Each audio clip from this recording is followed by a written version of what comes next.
Hi, this is Becky Nunn from Nunn Design, and I'm a guest designer today on Beadaholique.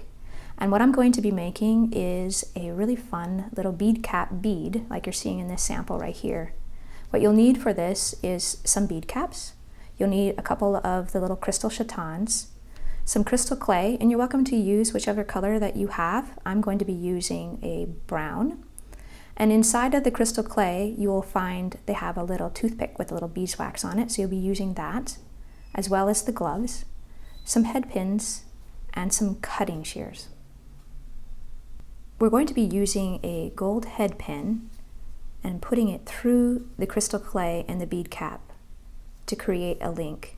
So your first step is going to be just trimming off the end of the bead cap, of the head pin. Inside of the crystal clay package, you will find a pair of latex gloves. You're going to want to follow the manufacturer's instructions on how to handle and work with the clay. Pinch off 2 equal size balls. The clay typically has, the colorant is the darker color or the color, and the resin is always this beige color. So I've already pinched and put into round little balls to make sure that they're equal sizes. And then you're going to mix the clay together until it's no longer marbled. Some of the clay is stickier than others and will really stick to your gloves.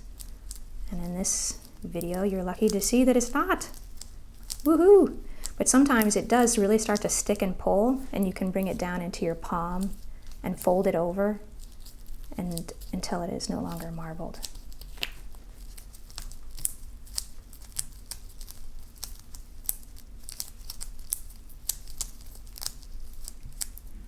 Once the clay is completely mixed,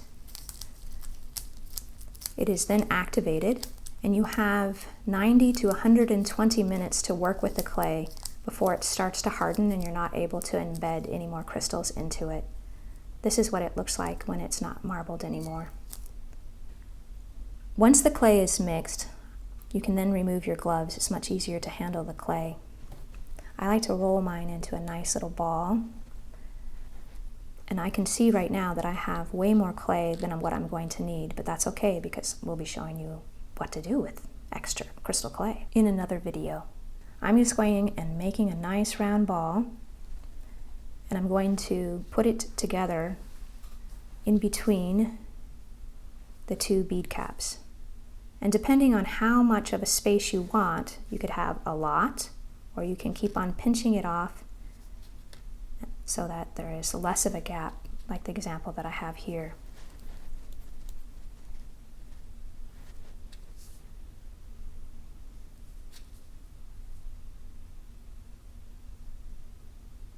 So also depending on what kind of size of the chatons you're using, that will also make a difference of how much of a gap that you're using. And in this example, I'm using such a tiny stone, I know that I want a very small gap.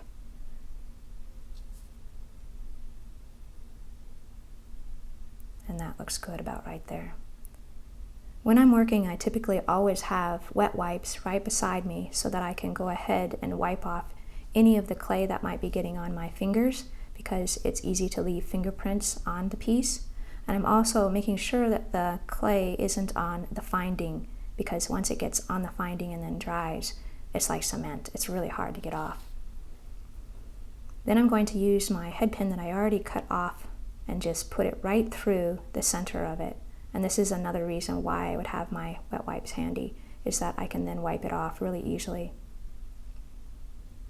When it comes to this part of embedding the chatons, my 48-year-old eyes can no longer take it, so I use my glasses. So if you are having a hard time seeing these little itty-bitty pieces, you might want to put on some very inexpensive reading glasses so that you can see this level of detail. First of all, to show you how I pick up these chatons and move them around with the beeswax toothpick, a lot of the times the pieces will be turned upside down, so you can just flip them over and then you just pick them up. And then you're going to start just embedding them down into that small gap, and that's why we took that time to make sure that the gap was just about right so that these little crystals would fit right inside of them. And you can make it as tight as you want, or you can make it loose. You can alternate colors, you can do all kinds of stuff. If you're finding that the crystals that are not releasing from the little beeswax, you just place it inside of there and then slightly rotate it and it'll twist off. Another thing that you might see is that the crystals start to have a little bit of the residue from the actual beeswax. Don't worry about that, because after it's already dried and cured, you can go back with your wet wipe and wipe away some of that residue that might be on side of there. If you're not having a big enough gap to put those crystals in, you can just make it a wee bit wider if you like. And now I'm just going to go around the outside edge, or the inside edge, and lay the rest of these crystals in.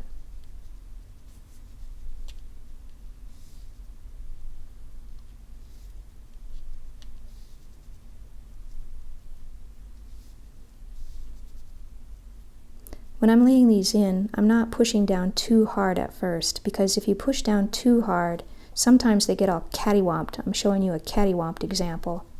And then it's really hard to pull it out.